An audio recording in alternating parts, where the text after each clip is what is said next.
आप देख रहे हैं सत्यमेव टाइम्स और मैं हूं आपके साथ हर्षिता। संत कबीर नगर जिले की सदर विधानसभा सीट के लिए बीएसपी से घोषित प्रभारी प्रत्याशी आफताब आलम उर्फ गुड्डू भैया ने पार्टी पदाधिकारियों के साथ क्षेत्र के दर्जनों गांवों का तूफानी दौरा कर लोगों की समस्याओं को जाना और उन्हें अवसरवादी पार्टियों से सतर्क रहने की हिदायत देते हुए वर्ष 2022 में बहन मायावती की अगुवाई वाली बहुजन समाज पार्टी की सरकार बनाने की अपील की। क्षेत्र के बड़गो, बनकटिया, मधुबन, बंधवा, बाहिलपार, माहनपार, छाछापार, देवापार, नाउडांड समेत दर्जनों गांवों के दौरे पर रहे। आफताब आलम जब नाउडांड गांव के चौराहे पर पहुंचे तब स्थानीय बसपा कार्यकर्ताओं ने उनका जोरदार स्वागत किया।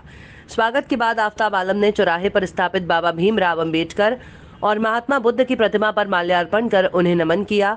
आपको बता दें कि वर्ष 1998 से पार्टी से जुड़ने वाले आफताब आलम पूर्व में पिपराइच विधानसभा सीट से विधायकी और डुमरियागंज लोकसभा सीट से सांसदी का चुनाव लड़ चुके हैं।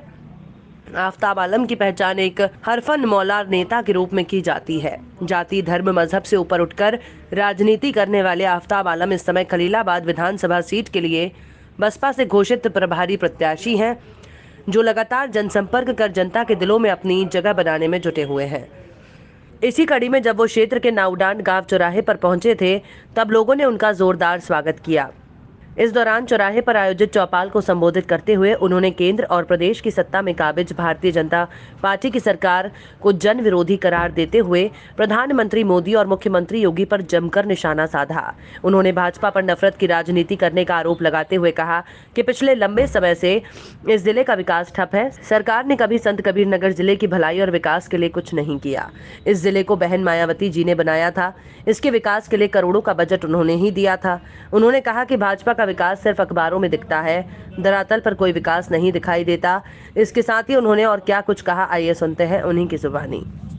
चल रहा है, अपना काम करता है साथ 100 आदमी में 50 आदमी का ऐसे चलता हो, लेकिन जो सरकार के उपक्रम है वो सिर्फ मैगजीन और पेपरों में है। लोग भारतीय जनता पार्टी के लोग आएंगे तो उंगली पे गिनाएंगे कि मोदी जी ने घर दिया, शौचालय दिया, राशन दिया। क्या घर पहले नहीं मिलता था?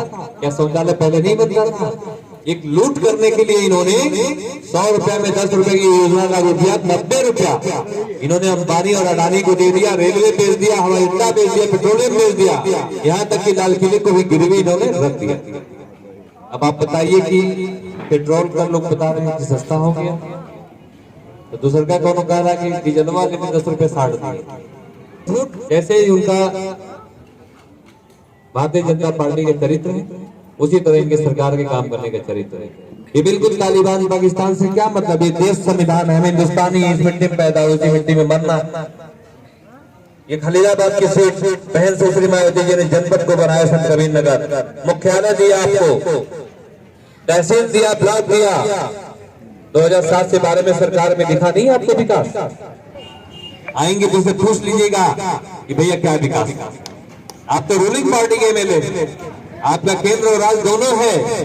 हमने वोट भी दिया, आपने क्या दिया उसका हिसाब ले लीजिएगा। ये कोई कहते तार्किक बातें तो आप बहन मायावती के ऊपर जरूर ये कहिएगा कि जब जब बहन मायावती जी आई है तब तक विकास जो की गंगा बही है। साथियों, ठेकेदार भी कहा कहता है कि रात में रोलर चला के काम करते हैं मजदूर। हमारी माँ बहने, युवा साथीगण, करता हूँ इसका। साथियों, आज हम इकट्ठा हैं, 2022 के असेंबली इलेक्शन सामने है। जो भी संभावित डेट आए, फरवरी में वोट पड़ना है। 5 सालों में एक मौका मिलता है और 5 साल जो गुजरा है, एक एक दिन आपको याद करके अपना निर्णायक वोट आपको देना है। तमाम विभिन्न पार्टी के नेतागण आएंगे, अपनी अपनी बात कहेंगे, लेकिन एक बार सीने पे हाथ रख लीजिएगा कि 5 साल में जो बीता। हम विकास की बात करते हैं साथियों, केंद्र में और राज्य स्तर पे दोनों भारतीय जनता पार्टी की सरकार है। चाहे जैसे इन्होंने वोट ले लिया कि हम चाय बेचने वाले हैं, मोदी जी यही कहते थे।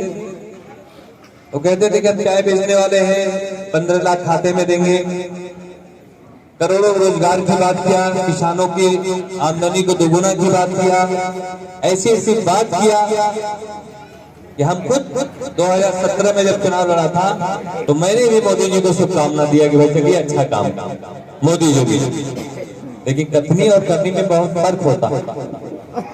हम सबको ये उम्मीद था कि भाई इनका परिवार नहीं है, यहाँ हिंदुस्तान को इन्होंने बताया कि जो है तालिबान और पाकिस्तान की बात है, जबकि हम लोग राजस्थान नहीं जा पाते। कितना लोग राजस्थान जाते हैं भाई, हमें पाकिस्तान और तालिबान से क्या मतलब है? ये बातें जो है आरएसएस के लोग खटिया पे बैठ जाएंगे, आपको ऐसी ऐसी बातें करेंगे जिससे आपका सरोकार नहीं है। असेंबली इलेक्शन में आप पहले का जो है आप सोचिए कि जब सपा की सरकार थी, जब बसपा की सरकार थी और ये बीजेपी की सरकार है, तीनों में अच्छा सरकार किसका? हम बताते हैं कि हमारे पार्टी के ऊपर बहुत लोग कहते रहते हैं कि बहन मायावती जी तो बीजेपी से हाथ मिला देंगे।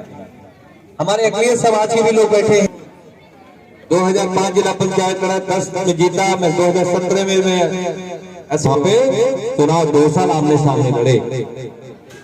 उन्होंने अपने जिनको लड़ाया था 2-3 लोग थे, गरीब से मैं इलेक्शन हारा साथियों, और हम पार्टी के हैं, हम टिकट वाले नहीं हैं। हमारी नेता ने भेजा कि अपने अखिलेश समाज को भी एकजुट करने की जरूरत है।